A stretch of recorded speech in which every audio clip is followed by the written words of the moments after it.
Sambil bangkit berdiri kita katakan, bila kau yang membuka pintu, tak ada satupun dapat menutupnya. Bila kau yang mengangkat aku, tiada yang dapat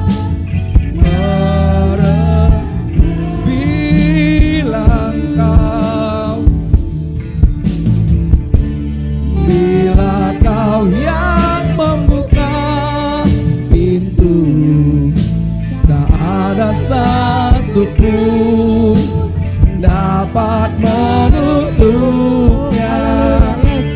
Bila kau yang mengangkat aku, tiada yang dapat merendahkanku. Saudara tundukkan kepala di hadapan Tuhan. Haleluya. Segala perkara, beban persoalan kami taruhkan di kaki-Mu Tuhan. Karena kami tahu hanya Engkau yang mampu menolong kami. Hanya Engkau yang mampu melepaskan kami. Hanya Engkau yang mampu menyelamatkan kami. Dan hanya Engkau yang mampu memberkati kami Tuhan. Bapa, Engkau mengenal setiap hati pada hari ini. Teduhkan setiap hati ya Tuhan. Teduhkan setiap jiwa. Berkati ya Roh Kudus, yang membutuhkan jawaban akan mendapatkan jawaban. Yang membutuhkan jalan keluar akan mendapatkan jalan keluar. Yang membutuhkan kesembuhan akan disembuhkan. Yang membutuhkan berkat hari ini akan diberkati Tuhan. Karena kami tahu Engkau Tuhan yang tidak pernah mempermalukan kami. Tidak pernah mengecewakan kami. Terima kasih Tuhan. Tidak ada satupun yang Engkau lalui. Karena kami datang ke tempat ini karena kami merindukan Engkau. Dan jamahan-Mu menjamah setiap kami. Terima kasih Tuhan. Biarlah segala puja, puji, sembah, hormat, syukur, kemuliaan kami naikkan kepada nama Yesus. Nama Yesus yang agung, Raja di atas segala raja. Terima kasih Tuhan. Dalam nama Yesus Kristus Tuhan kami berdoa dan mengucap syukur. Sama-sama kita katakan, amin. Shalom saudara. Apa kabar semuanya? Luar biasa karena kita anak-anak Tuhan, amin. Katakan dong, saya anak Tuhan. Puji Tuhan. Saudara, saya mau bikin pantun buat kita hari ini. Bang Burhan membelah duren, durennya 5 dikasih inang. Anak Tuhan sangatlah keren, keren karena selalu jadi pemenang, amin. Amin, kita jadi pemenang, amin. Katakan, aku selalu menang. Puji Tuhan, kita anak-anak Tuhan yang selalu menang. Seorang anak namanya Jomber, dia bilang sama papanya, "Papa, kenapa papa rambutnya sudah mulai putih-putih?" Lalu papanya bilang, "Iya nak, karena kau sudah mulai nakal." Lalu si Jomber, "Oh udah tahu lah aku kenapa Opung Doli putih semua rambutnya."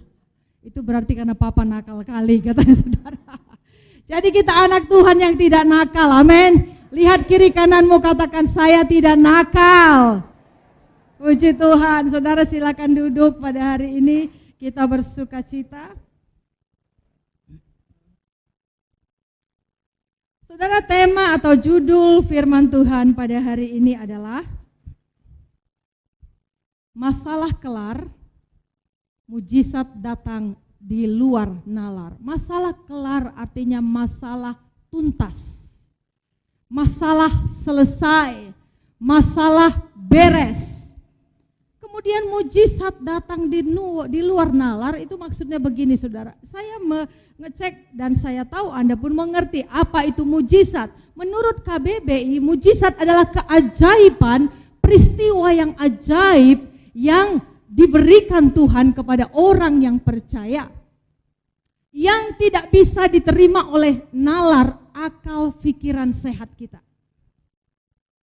Ada banyak sekali kisah mujizat saudaraku di Alkitab. Contohnya saudaraku, suatu hari ketika Tuhan berkata kepada Musa, Musa ulurkan tongkatmu. Pada saat itu mereka sedang dikejar oleh Mesir. Mereka ada di depan Laut Merah. Dan ketika Musa ulurkan tongkat, maka laut itu terbelah menjadi dua. Lalu saudaraku, di dalam perjanjian baru ada mujizat itu apa? Yang tidak mungkin menjadi mungkin, yang tidak ada menjadi ada, yang tidak bisa menjadi bisa. Di luar nalar pemikiran manusia. Kalau kita lihat di Alkitab, Lazarus yang mati dibangkitkan, orang yang buta melihat, orang yang lumpuh berjalan. Sadrak, Mesak, dan Abednego dibuang ke dalam dapur api, tetapi dia tidak terbakar. Itulah mujizat. Dan saudara, saya mau bertanya kepada Anda, sampai hari ini apakah mujizat itu masih ada? Apakah mujizat itu masih ada? Amin. Mujizat itu masih ada sampai hari ini. Karena kita tahu Yesus kita tidak berubah. Tuhan yang kita sembah tidak berubah dulu, hari ini, bahkan sampai selama-lamanya. Nah, saudaraku yang terkasih, hari ini kita akan melihat seorang nabi bernama Elia.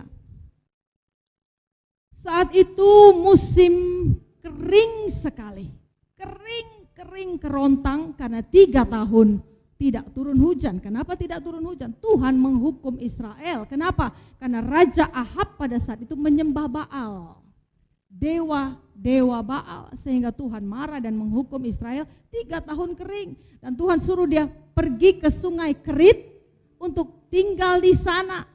Burung gagak mengantarkan roti dan daging untuk dia makan setiap hari. Saya pikir hebat juga.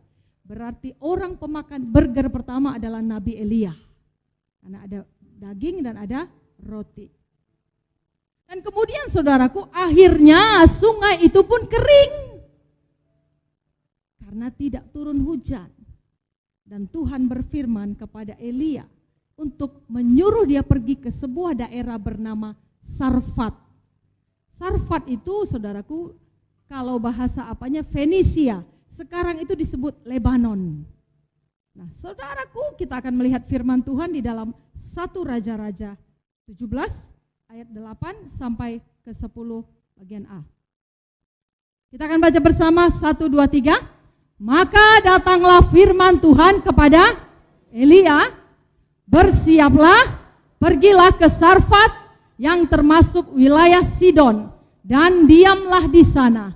Ketahuilah, aku telah memerintahkan seorang janda untuk memberi engkau makan. Lanjut 1, 2, 3. Sesudah itu ia bersiap, lalu pergi ke Sarfat. Setelah ia sampai ke pintu gerbang kota itu, tampaklah di sana seorang janda sedang mengumpulkan kayu api. Sampai di situ dulu. Nah, saudaraku, seorang janda bukan janda kaya, bukan janda hebat, tetapi janda yang sedang mengumpulkan kayu api untuk dia masak. Saya tertarik dengan kata janda, saudara. Di sini banyak sekali ibu-ibu. Mana ibu-ibu? Coba angkat tangan, ibu-ibu. Semua ibu-ibu yang sudah punya anak atau yang belum. Pokoknya ibu-ibu yang sudah menikah. Ya, terima kasih. Belum pernah ku dengar sekalipun ada ibu-ibu yang janda bilang, enak kali aku jadi janda. Belum pernah. Nah, jadi perkataan janda ini, saudara, janda yang miskin. Nah, miskin atau dalam arti kekurangan, kalau masih ada suami mungkin bisa bekerja sama mencari berkat itu. Tetapi janda yang sendirian, saudaraku, dalam kesusahan. Jadi saya mau bilang sama ibu-ibu, kalau masih ada suamimu, syukurilah. Kok yang jawab anak gadis? Mana ibu-ibu? Amin. Nah, saudara, di YouTube saya pernah lihat seorang laki-laki, dia berdiri di ada pagar.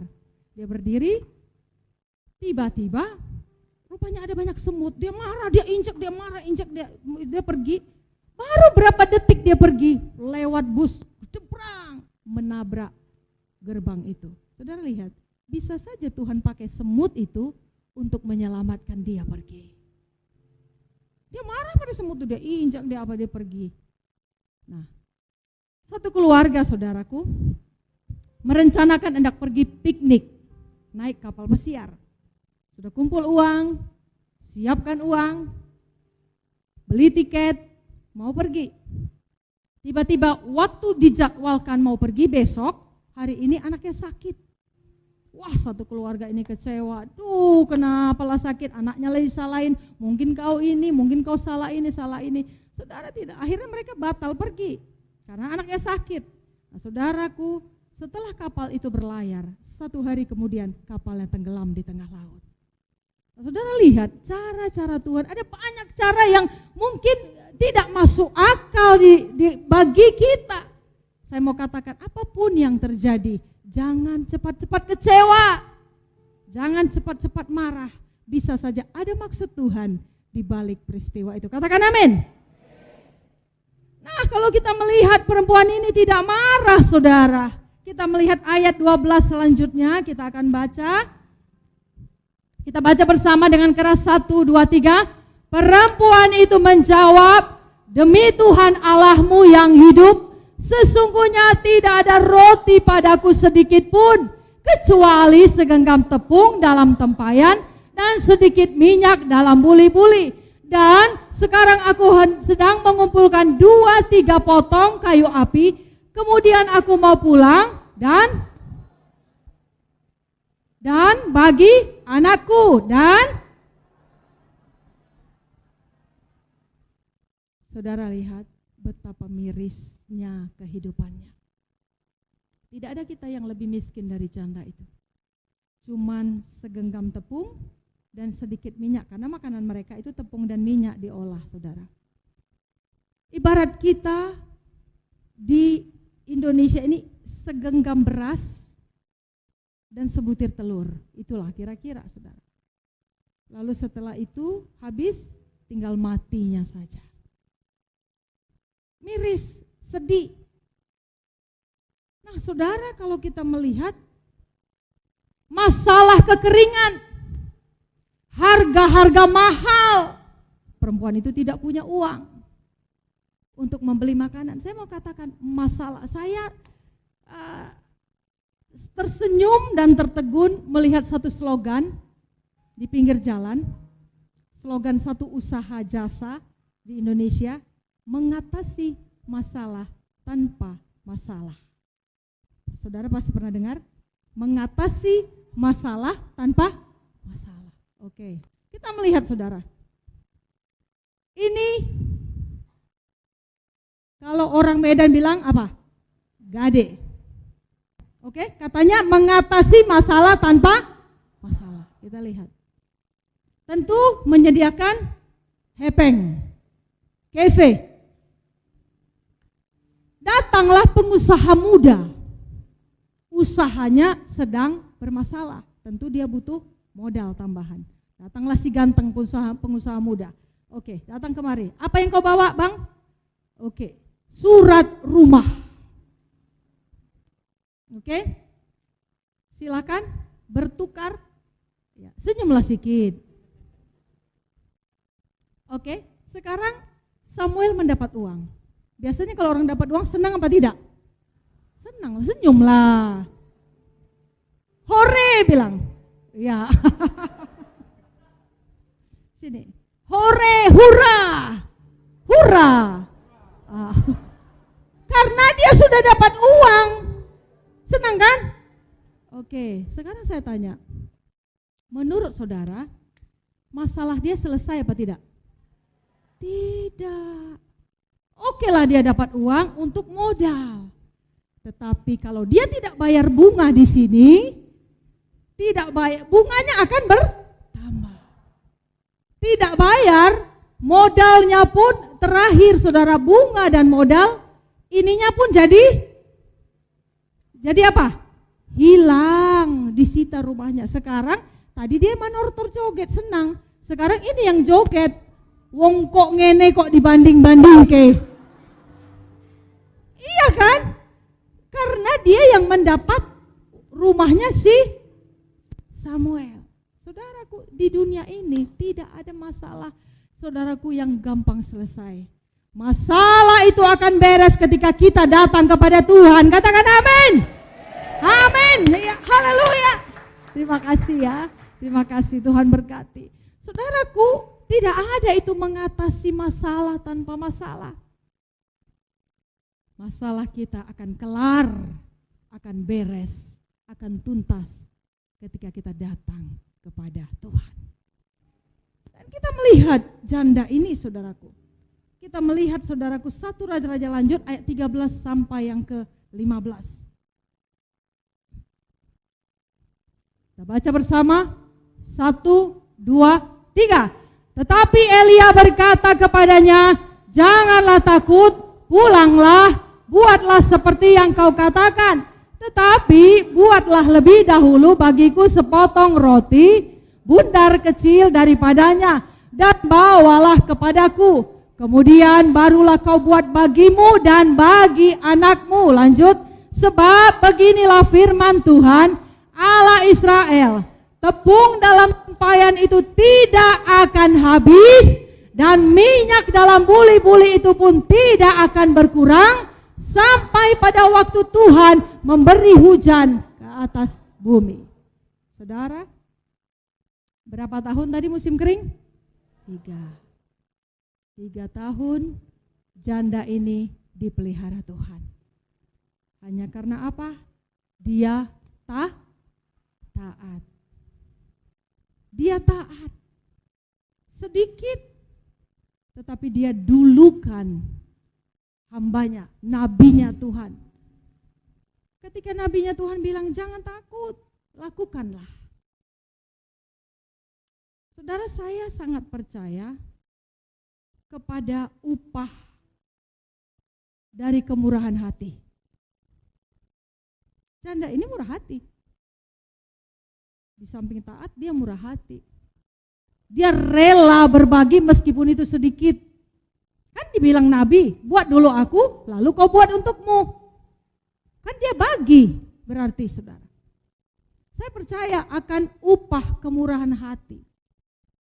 Saya percaya ketika kita berbagi kepada orang, khususnya yang membutuhkan, upah kita tidak hilang. Saya dan suami, saudaraku, mengalami banyak sekali pada waktu kami mengurus panti asuhan itu, saudara. Jadi cincin kawin ini sudah berapa kali ganti. Kenapa? Karena saat itu listrik sudah mau diputus, tidak ada lagi uang. Terpaksalah dijual. Ganti. Tidak ada lagi makanan. Mau dari mana, saudara? Dijual lagi. Jadi berapa kali ganti? Tetapi saudaraku, percayalah ketika apa yang kita lakukan, sekecil apapun, itu berbalik dengan berlipat-lipat kali ganda. Nah, saudara, saya teringat kepada wanita ini yang murah hati memberi dari apa yang dia punya. Saya percaya akan firman Tuhan, tepungnya tidak habis-habis, minyaknya tidak habis-habis. Dan kami melihat betapa dahsyatnya cara Tuhan memelihara orang yang mengandalkan Dia. Jangan takut akan hidupmu, saudara. Jangan takut. Terbukti sampai hari ini engkau masih makan nasi. Terbukti sampai hari ini bajumu masih bagus. Anak-anak sehat, rumah tangga baik. Bukankah itu pemeliharaan Tuhan? Nah, saudara, ada banyak yang saya lihat orang yang mengandalkan Tuhan tidak akan dipermalukan. Krisis apa yang kita sedang hadapi hari-hari ini? Wanita ini krisis kelaparan, kekeringan. Mungkin krisis kita berbeda, krisis rumah tangga. Anak-anak yang mungkin tidak patuh, suami yang mungkin tidak benar. Apa saja, saudara. Atau mungkin juga krisis keuangan.